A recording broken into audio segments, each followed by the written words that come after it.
Yo, it's Guido coming at you with the Tactics Talk, my friends.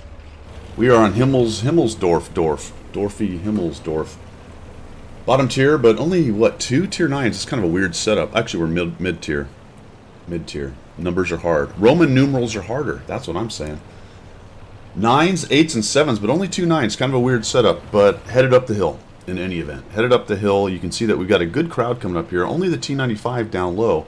And we're going to talk a little bit about repositioning, falling back, all that kind of good stuff, knowing when it's time to get out of dodge, and you know what we can learn from that. Can you go too early? Can you go too late? What is your plan when you run away? Is it just run away? Are you actually going somewhere? Do you have a plan? Do you make it on the fly? All that good stuff. So we'll come up here and we'll start taking shots into the ground, because that's what we do. Baraska's unwisely poking a few times. I think he actually comes out again for some bizarre reason. T29, yeah, he just drives out because he wants to shoot somebody. I tried to get out of the way of the 832 in case he can get up there and get a shot. Didn't realize he was there.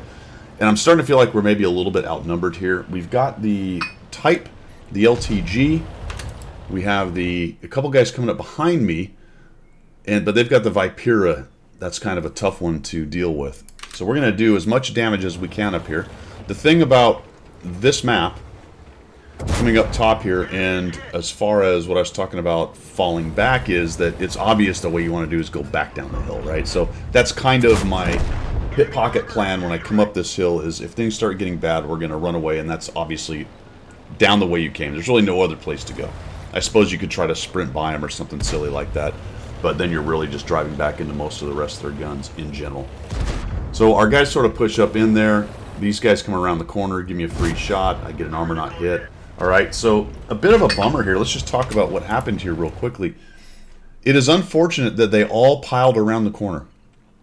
You know, when you go to spots like this and you start the brawl, be very careful about what you're doing, because it will inform what the purple guys are going to do. Now all of a sudden they're looking at this going, oh, they all went around there. There's nobody here. Hold down, shoot me. Well, let's just finish off the 4502, 4503, and then we'll just push in, kill off the T42, and now we're behind these guys. So we really needed one of them at least to stay here with me. Now I realize I went that way, just took a look, but holy cow, I didn't realize everybody was going to pile around the castles. Now I've got to be that guy to at least try to slow them down. And I was really worried they were just going to come around the corner. And really, frankly, surely, all you guys, if they just came around, this is over. But the good news is some of these dudes are starting to sort of see in it. Kind of sort of start to sort of seeing it. Oh boy. But I was really worried, and I almost pulled the trigger on bailing right here, but I knew I could get a shot. Then I saw guys coming around, the 832 especially. We're kind of holding on. Let's just keep farming damage on these guys as best we can, but this is probably not going well. Yeah, that's not great. Maybe get a shot on somebody else here. Let's try to shoot this dude as he's running off. There we go. Alright, I've still got some good hit points. The 832 is alive. It looks like the Eagle 7's alive, but guess what? Guess what, my friends? The purple dudes who were on the other side of the castle have noticed that these guys have now turned around, and we're basically outnumbered, right? We are really outnumbered up here, especially in quality of tanks and just plain old numbers. The LTG has bailed, and it's becoming quickly time for me to get out of here. So what are we going to do? We'll take one more shot on him. And I'm looking at it going, this is not good. We're going to have to maybe get one shot more. The 832 is still alive. That's good. Okay, good. Shot of opportunity on the Burr as he runs off. Not bad. We still have the Type. He's still fighting the good fight. T29's in the corner. I'd really like to hit this Skoda, and unfortunately I take a hit and miss. Remember that the Skoda T50 reloads intra-clip really fast, so don't challenge them on things like that. If you can get away from them, do so. There, I get my shot back. There goes the 832. He's really low hit points. He's about to die. The Vipera's looking at him, and now I just bail. Alright. And I take a hit. I'm a little bit late even, because they've come around the corner. So we've lost the hill right there. A little bit late getting out of there, so I kind of wish I'd have gone just a bit earlier than that. I might have missed that last shot, though, on the 50-51. So things are not looking great. All right, plan-wise, we talked about that at the beginning. What is the plan? That's a great question, because frankly, all I had in my mind was get off the hill. So now I'm looking at the mini-map as I get out of here. Where's all my strength? It's all back here in the southwest corner. So that's where I'm headed, somewhere in the southwest corner. I could go to this corner right here on the K5 column, but unfortunately that's flankable from there, and there's really nobody else around there, so I'm going to have to go past the cap, and I'm really looking for this K line right at the back edge of the map, and I'll show you what I'm going to do with that right there, especially if they start chasing me. The LTG, unfortunately, unwisely turned around or didn't quite run away. Maybe he was looking for a shot, one free shot there, but he got hit.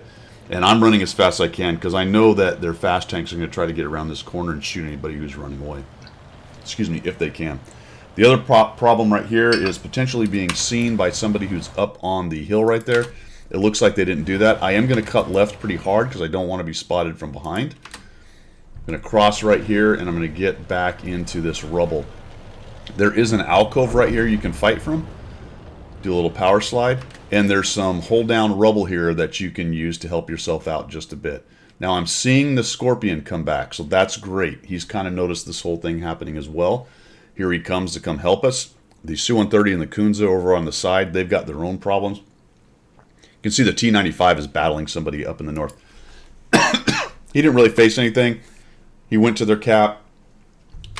It is what it is. I wish he hadn't, but he's keeping some of them busy right now, so I'll take that for what it's worth. I believe I actually missed a shot right here, unfortunately. I wasn't quite ready, and frankly, I probably should have been aiming further left because anything crossing there would be moving pretty quickly, and I would need some time to react. So bad reaction time, and I was aiming low. Now he notices me. Now this is not bad because I don't think he noticed the Scorpion. So he sees a low hit point, T-42. He knows he can probably take a hit from me and then close me out. What he doesn't know is the Scorpion G is there. I'm going to just keep backing. What I don't want to do is get so far forward that I'm the first thing he sees. I hate to do that to Mr. Scorpion, but he's got the hit points. So let's go Team Green right here. Maybe he can take a hit off the guy and I'll close him out. Good news is somebody else, the Comet, taps him as he comes. So he comes around the corner and boom, I don't even get my shot. All right, great. Good ambush. I loved it. That worked out fantastically, but we got a lot of work to do. So Scorpion G backs out. The Viper is coming. Holy cow, he's on full hit points. Let's see if we can get a free shot on him right here in this little alcove. He's probably looking right at us. And okay, good. We'll take it. We'll take it. Unfortunately, the Scorpion shot doesn't land. Now he's backing out. I'm backing out. And I'm going to get into this little nook here. All right, he's shot. A couple things to think about taking on the Viper.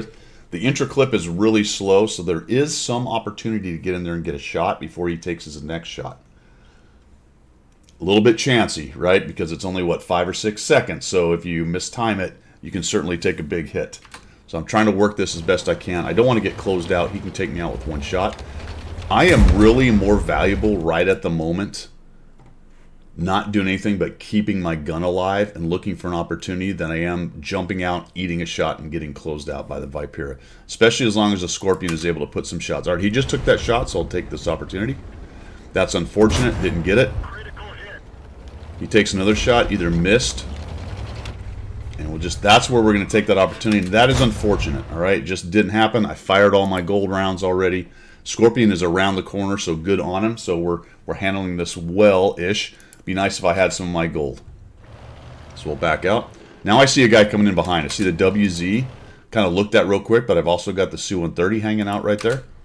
And this is all pretty reactionary now. Gotta be careful. I don't want him. Now, he doesn't seem to be interested in coming out after me, so I'm sort of thinking maybe he's done with his shots for the moment. Here comes the WZ, though. So I see him. I'm going to back out of that. Okay, there we go. All right, so I ate a shot. The WZ dies. The Kunze gets the burr, and all of a sudden we are cooking with fire now, my friends. We are cooking with fire. I have a Su-130. Here comes the Comet in behind the Viper.